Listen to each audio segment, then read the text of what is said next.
A construção das notícias e o problema dos vieses.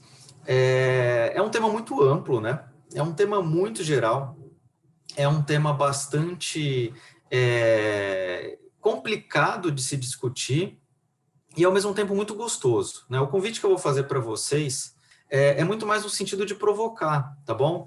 Eu não pretendo, ou pelo menos não gostaria de trazer soluções, até porque eu não sei se eu tenho soluções para tudo que eu vou falar, mas trazer um pouquinho das dificuldades pelas quais a gente passa hoje em dia, principalmente no que tange a questão das notícias, né? Principalmente as notícias com interesse, né? As notícias que têm um certo grau de desvio, de distorção, ou até, podemos dizer, manipulação, em casos mais graves, e o impacto que tudo isso tem na nossa vida e em como a gente constrói o nosso próprio conhecimento e a nossa própria realidade. Porque, sim, as notícias têm uma participação muito importante no que a gente entende como realidade e como conhecimento.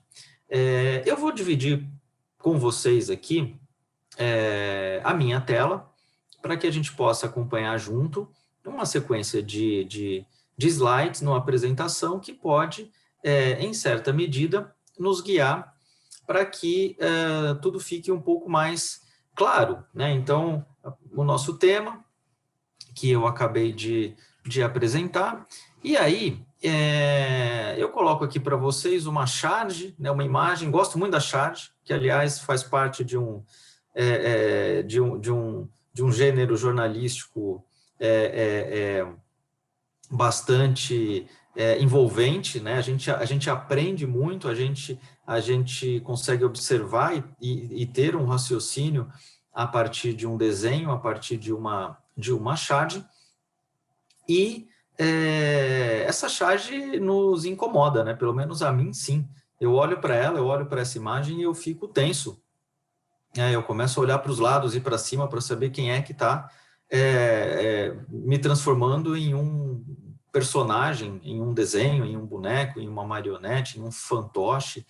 E, num primeiro momento, é isso que eu penso. E, num segundo momento, eu complexifico a questão, né? Eu parto para um segundo nível de raciocínio, que é: se isso realmente está acontecendo, quem é que está por trás disso? Quem é que faz isso comigo? Né?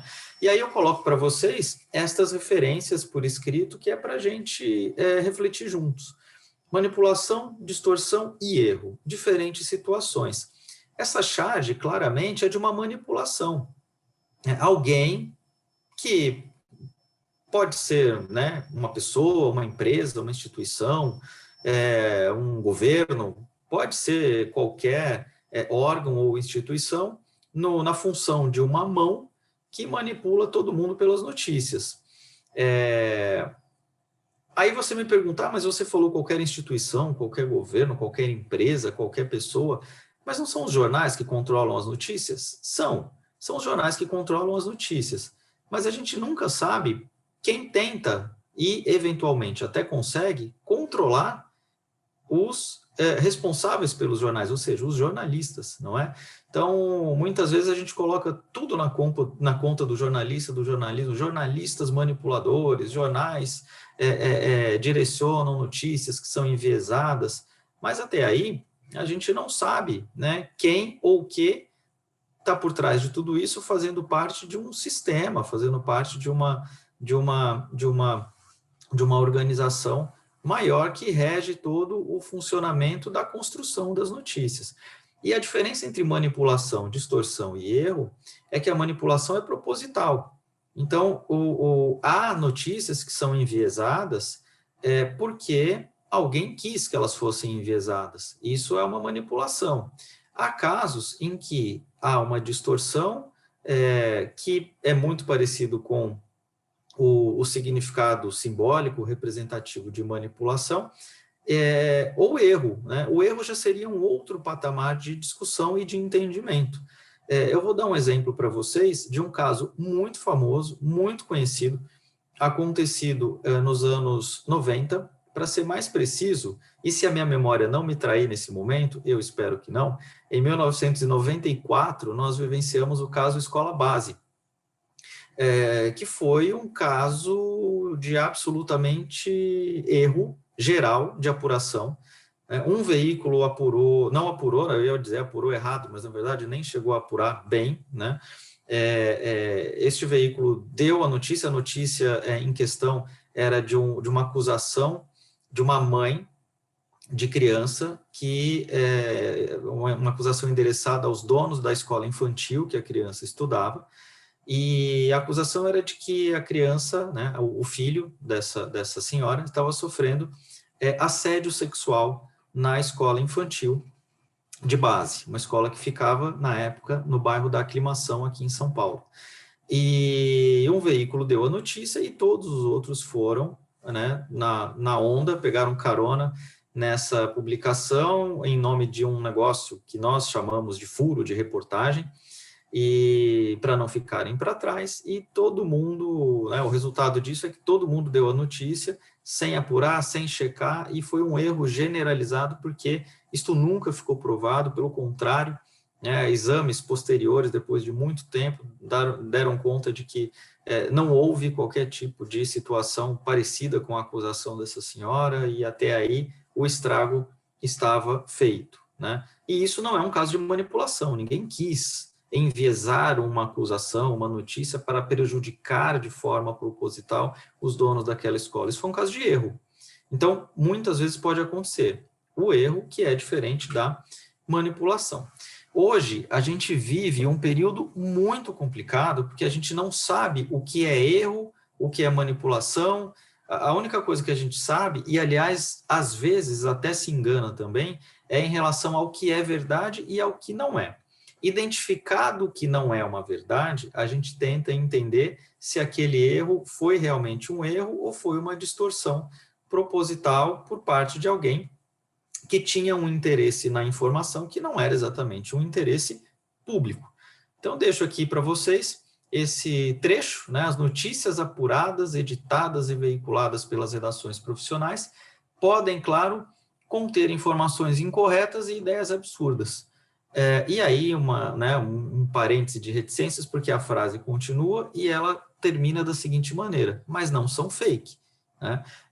E quem disse isso foi um jornalista muito ouvido, muito lido, quando o assunto é falarmos de ética no jornalismo, de fake news, enfim, que é o jornalista Eugênio Butti, e ele diz isso no livro Pós-Verdade Fake News, que é um livro lançado recentemente, que trata, né, de várias maneiras o assunto fake news de uma maneira muito direta. Hoje a gente vive, né, esse período de fake news, que é um período bastante complicado. E a pergunta que eu faço a todos vocês: por que as notícias são como são? A gente está falando de distorção, de erro, de fake news, que é um assunto que eu pretendo retomar aqui nos próximos minutos, com um pouquinho mais de calma. A gente está falando de um monte de coisas aí, e as notícias, afinal, por que elas são como são? Por que uma determinada notícia vai para um jornal e não outra? Por que uma determinada notícia vai para a escalada de um telejornal noturno e outras não? Por que um fato vira notícia e outros não? Então, enfim, o que rege todo esse universo? E a resposta que eu tenho para vocês é exatamente a que está no nosso quadrantezinho aqui, no cantinho da tela. Múltiplas respostas que nos levam a um caminho. As notícias são como são, porque para algumas pessoas existe uma estrutura organizacional que ventila, né, que faz com que essas notícias tenham um certo nível de tratamento, esses fatos tenham um certo nível de tratamento, importância, relevância, que num jornal ou num telejornal. O mesmo vale para uma outra teoria, que seria a teoria da ação pessoal, né, que nos faz pensar que o jornalista é, de fato, um protagonista da sua ação, né? E outras correntes que nos fazem pensar que as notícias são como são, porque todas essas respostas unificadas nos levam a um ideal construcionista, né? E o construcionismo é parte de uma discussão que a gente tem desde sempre, que é sobre o conceito utópico de imparcialidade, né? O senso comum tende a tratar o universo das notícias e o universo do jornalismo como algo a ser parcial ou imparcial.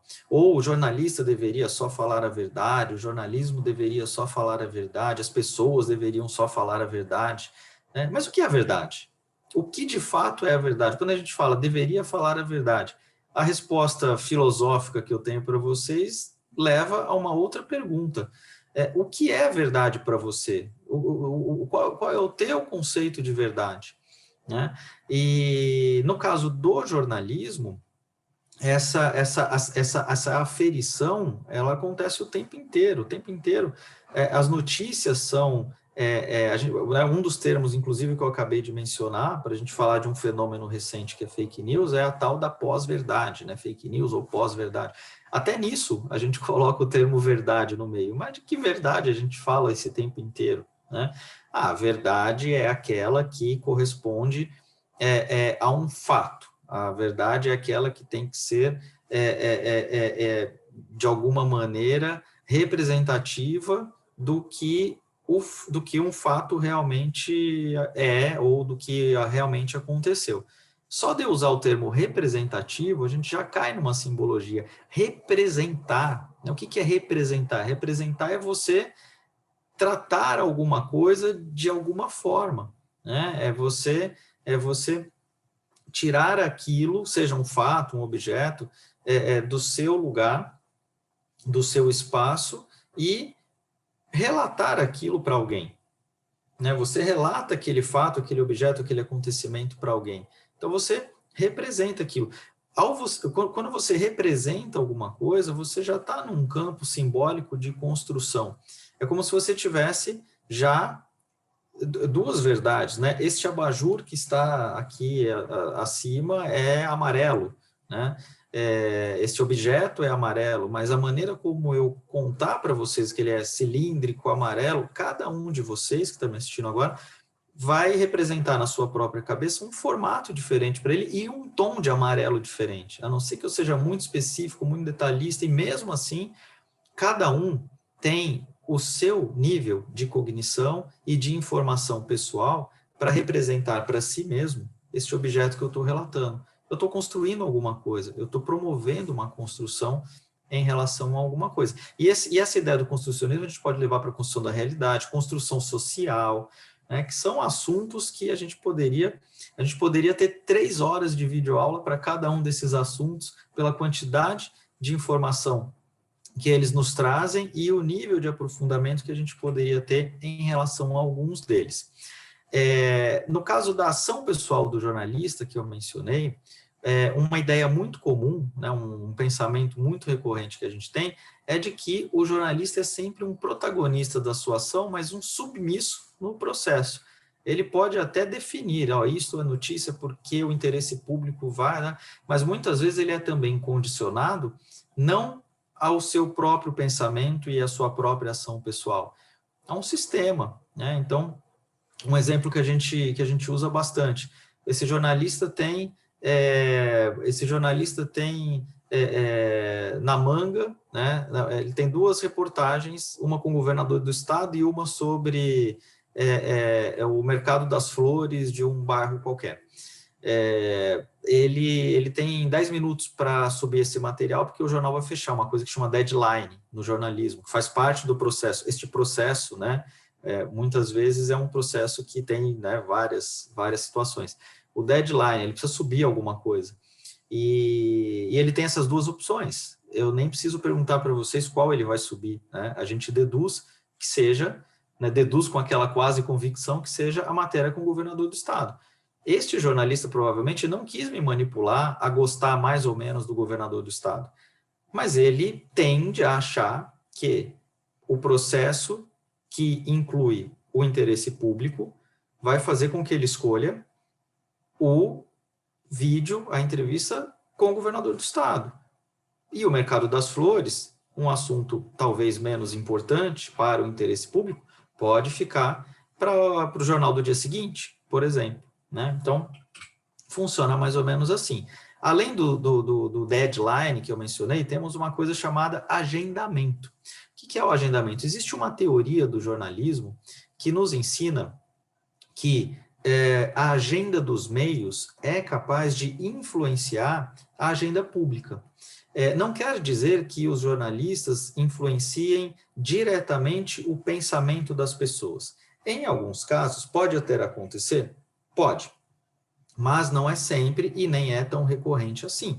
O que é sempre e recorrente é que existe uma transferência de agenda entre a mídia e o público. Então, as pessoas tendem a comprar, consumir, ler, debater no seu espaço público de conversa aquilo que os meios determinam como notícia.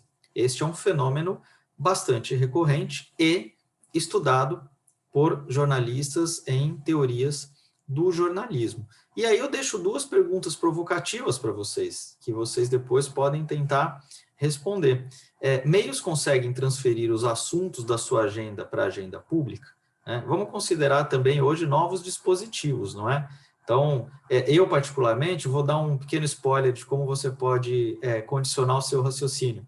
Se a agenda dos meios condiciona a agenda do público, com os novos dispositivos, uma sociedade conectada que vivemos, em que estamos, esses novos dispositivos fazem com que as pessoas também possam produzir conteúdo e, de alguma maneira, influenciar a agenda da mídia, né? Isso não é tão errado de se pensar nos dias de hoje. Nós tomamos, de fato, como importante tudo aquilo que os meios julgam ser importante? Aí é uma resposta muito pessoal que cada um de vocês pode ter.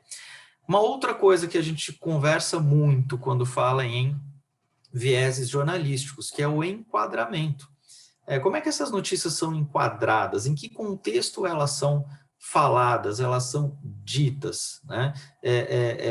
E este enquadramento passa por uma seleção. O que é uma seleção? É um recorte.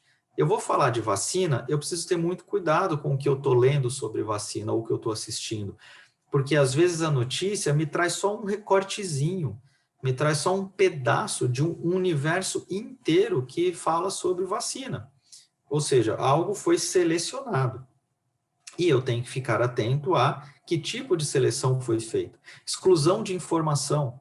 Eu preciso ser bem informado, eu preciso ser minimamente leitor daquele assunto para colocar em questão algum tipo de informação ou da falta dela, que é tão importante quanto o excesso dela ou a presença dela. Se alguém está falando sobre vacina e eu li ou ouvi em outro lugar uma informação que não foi me trazida por determinado veículo, eu posso questionar. Por que esse veículo não me disse esta informação que de manhã eu li no lugar X ou ouvi na rádio Y? Fator exclusão, isso pode acontecer. Por maldade? Não necessariamente. O jornalista pode ter esquecido, pode não ter dado tempo, não teve espaço, mas excluiu. E na exclusão, eu posso, né, ter algum tipo de informação corrompida. Quando é dado uma ênfase a alguma coisa, né, quando um título, né, as ênfases geralmente vêm com uma palavra impactante, um título chamativo, né, ou a organização das matérias mesmo. Aí a gente entra num diferencial, né, entre textos informativos e textos opinativos. É possível diferenciar? Como diferenciar? Há elementos claros para isso? E a resposta que eu dou para todos vocês, para as três perguntas, é sim, né? É possível diferenciar? Sim. Como diferenciar? Vou explicar. Há elementos claros para isso? Sim, é a resposta da segunda de como diferenciar. Como é que eu posso diferenciar, então? eu vou pegar o gancho aqui desses 3 termos, né? Assessoria de imprensa, branded content e content marketing, que são termos muito utilizados, tanto quanto fake news, né, nos dias de hoje. Estes 3 tipos de texto são textos normalmente enviesados para que se mencione, fale ou direcione algum grau de informação para uma empresa, ou para um produto, ou para uma pessoa. Nestes 3 casos, a intenção é ser um texto provocativo e um texto que leve a alguém ou a algum lugar. Um texto informativo, né? Então tá, voltando àquela pergunta anterior, qual que é a principal diferença, então? Para que você identifique um texto informativo, basta você olhar as fontes de informação. O ideal é que um bom texto informativo tenha muitas fontes. O que são as fontes? São as pessoas que conversam com o jornalista. Então, o jornalista diz, segundo fulano de tal, de acordo com o documento X, segundo a pessoa Y, para fulano de tal. Quando a pessoa inclui no seu texto fontes de informação, este texto tem um caráter informativo. E para que ele se torne um texto informativo com tendência à imparcialidade, ou o mais próximo possível disso, é necessário que essas fontes sejam equilibradas. Então, que eu escute pessoas dos 2 lados. Se eu estou falando mal de uma instituição, eu preciso dar voz para quem acusa e para a própria instituição para que ela se defenda. E num texto opinativo, você não encontra fontes, né? Então, é fácil você identificar um texto opinativo, porque normalmente, além de ter uma característica de primeira pessoa, né, o repórter, o colunista, o articulista, ele sempre usa acho, penso, creio, imagino, né? Ele tenta dialogar com quem está lendo numa perspectiva de primeira pessoa, mas além disso, ele se vale de adjetivos, ele muitas vezes não se vale de fontes, quando muito coloca dados, coloca tabelas, estatísticas, né? Então, dessa maneira a gente diferencia um texto informativo e opinativo. Qual que é o grande problema do enviesamento hoje em dia? Essa notícia, que depois vocês podem ter acesso também, eu vou disponibilizar o link dela, vem de Portugal, do jornal O Público, português, mas é um fenômeno que tem acontecido no Brasil também e em vários lugares do mundo. Metade dos jovens portugueses não distingue entre a verdade e a mentira quando navega online. E a OCDE deixa um conselho, leiam livros, né? Aí é uma conclusão de título do jornal Público, mas esse fenômeno tem acontecido aqui também. Pessoas, acima de tudo, jovens, o que nos deixa mais preocupado, né? Porque muitos desses jovens são estudantes, são universitários, têm dificuldade de discernir verdade, mentira, informação e opinião. Isso é muito perigoso quando o assunto é enviesamento, né? E a opinião pública nesse processo? A opinião pública, que são esses jovens também, geralmente tem uma participação popular, são o senso comum, né? Porque para terem essa dificuldade, muitas vezes o público, né, em geral, faz parte de um senso comum, passa por uma interpretação que muitas vezes não é a melhor ou a mais adequada, né? E existe uma tendência a uma maioria decidir os rumos, né, os futuros dos vários assuntos sociais, dos vários debates públicos que eu tinha mencionado um pouco antes, e muitas vezes sem esse senso, sem essa distinção clara de uma coisa ou outra, ou seja, com o problema de discernir um viés ou um enquadramento. E a gente chega na nossa última parada dessa conversa de hoje. Fake news, né? 4 termos aí, fake news, pós-verdade, boatos, notícia. A única diferença entre essas 4 palavras é a notícia. Eu fiz de propósito, né? Se a gente colocar essas 4 palavras num lugar só, o que é diferente aí? É a notícia. Né? Fake news, em primeiro lugar, a gente nem trata como news, né? Tem muita gente que torce o nariz e tem razão quando usa o termo fake news, porque para ser news não pode ser fake. Para ser notícia, que é a única que, né, que seria fora desse cesto aí, para ser notícia é preciso que tenha tido uma mínima apuração, um mínimo tratamento.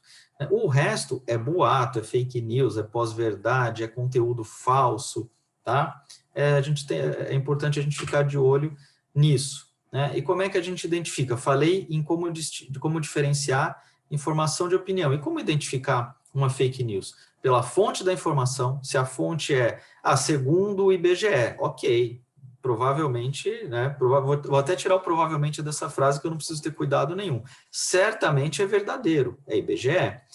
De acordo com uma fonte oficial, ok, a gente pode colocar em questão esta fonte, mas não duvidar da veracidade dela. Ela pode estar enganada, mas é difícil que haja um erro muito grave, né, nessa fonte de informação. Se for uma fonte X, quem falou isso? Fulano de tal, que nem especialista no assunto há de se duvidar.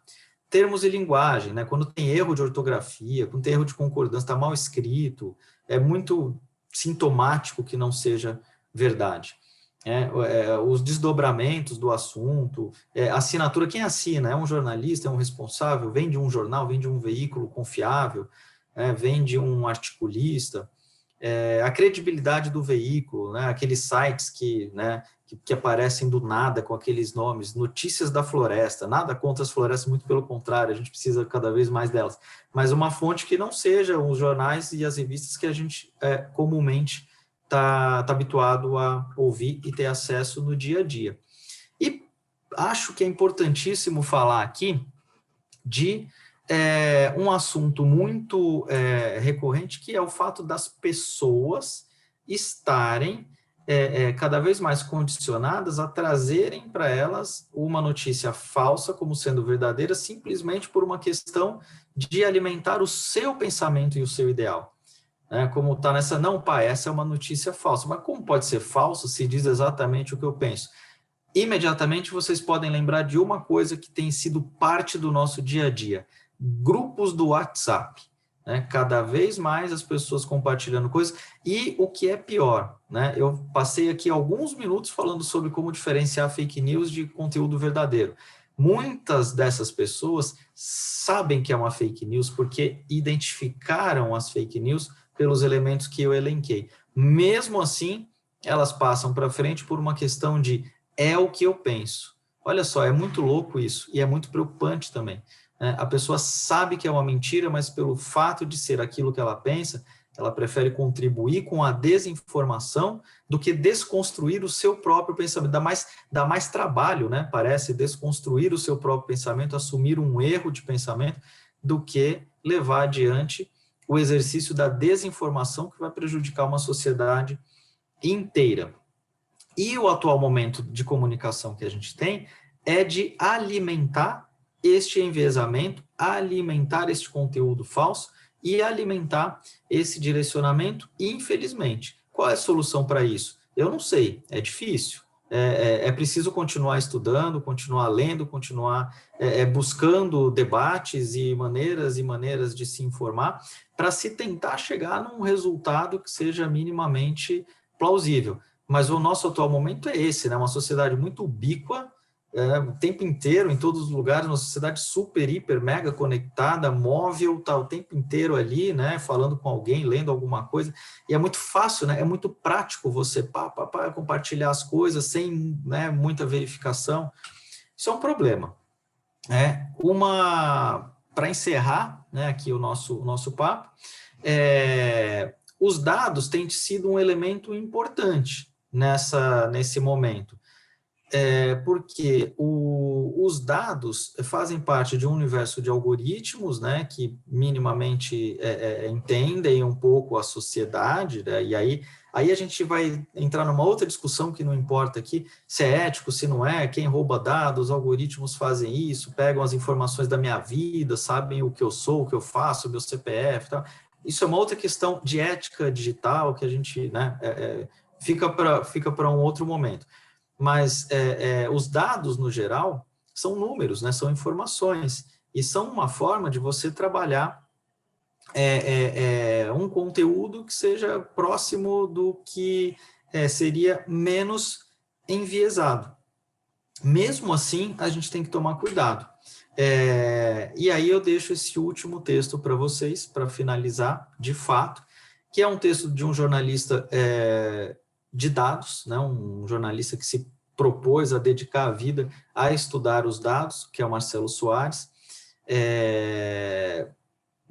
um amigo pessoal, gosto dele, e o Marcelo Soares tem um texto que diz: torturados, os números dizem qualquer coisa, porque se os dados, a situação está tão debatida, né, e tão preocupante, que se os dados são uma das melhores maneiras de você evitar algum tipo de enviesamento, mesmo com eles a gente tem que às vezes tomar cuidado, porque quando torturados, eles dizem qualquer coisa, eles não mentem, mas quem trabalha a informação a partir deles pode produzir um enviesamento, tá? Então, queria agradecer muito a atenção de vocês, a participação de vocês nesse bate-papo. Espero que a gente volte a se encontrar em algum outro momento. Fico à disposição para que possam me perguntar coisas, né, desde dúvidas em relação ao que foi conversado, até pedidos de referências e o que for. Estou aqui à disposição e muitíssimo obrigado.